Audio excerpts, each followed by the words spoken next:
Nifty 26 put ஆப்ஷனில் நான் ஒரு 3 லாட் இன்றைக்கி பை பண்ணியிருக்கேன். இன்றைக்கி டேட் பார்த்தீங்கன்னா 18 நவம்பர் 2025 செவ்வாய்க்கிழமை. இந்த பொசிஷனில் என்னுடைய டார்கெட் பார்த்தீங்கன்னா 130, 10 பாயிண்ட்ஸ் நம்ம ஸ்டாப் லாஸ் செட் பண்ணிக்கலாம். 20 பாயிண்ட்ஸ் வந்து டார்கெட் ஃபிக்ஸ் பண்ணிக்கலாம். மார்க்கெட் ஓப்பனிங்கில் இருந்து மூவ்மெண்ட் கொஞ்சம் ஸ்லோவாக இருந்தது. இப்போ தான் ஒரு ஃபாஸ்ட் மூவ்மெண்ட் ஸ்டார்ட் ஆகுது. ஸோ அதனால தான் நான் என்ட்ரி எடுத்திருக்கேன்.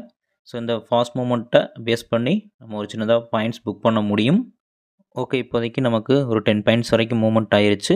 இன்னொரு 10 பாயிண்ட்ஸ் ரீச் ஆச்சுன்னா நம்ம ட்ரேடை க்ளோஸ் பண்ணிக்கலாம். ஓகே, 130 வரவும் நான் மார்க்கெட்டில் வச்சு க்ளோஸ் பண்ணேன். 127 வந்து க்ளோஸ் ஆயிருச்சு. இப்போ நம்முடைய ப்ராஃபிட் பார்த்தீங்கன்னா 4100 ரூபா. ஸோ இந்த மாதிரி ஆப்ஷன்ஸ் பையிங் பண்ணுறீங்க அப்படின்னா ஒரு வாலடைலில் மட்டும்தான் ட்ரேட் எடுக்கணும்.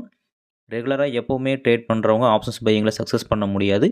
எப்பப்போலாம் ஆப்பர்ச்சுனிட்டி கிடைக்குதோ அந்த ஆப்பர்ச்சுனிட்டியை பயன்படுத்தி சின்னதாக ஒரு ரிஸ்க்கு வச்சு நீங்கள் ட்ரேட் எடுக்கும்போது அதில் இந்த மாதிரி ப்ராஃபிட் புக் பண்ண முடியும். சில நேரங்களில் லாஸ் ஆனாலும் கூட ப்ராப்பராக நீங்கள் டெக்னிக்கல் யூஸ் பண்ணும்போது ஓவரால் உங்களால் ப்ராஃபிட்டில் கொண்டு வர முடியும்.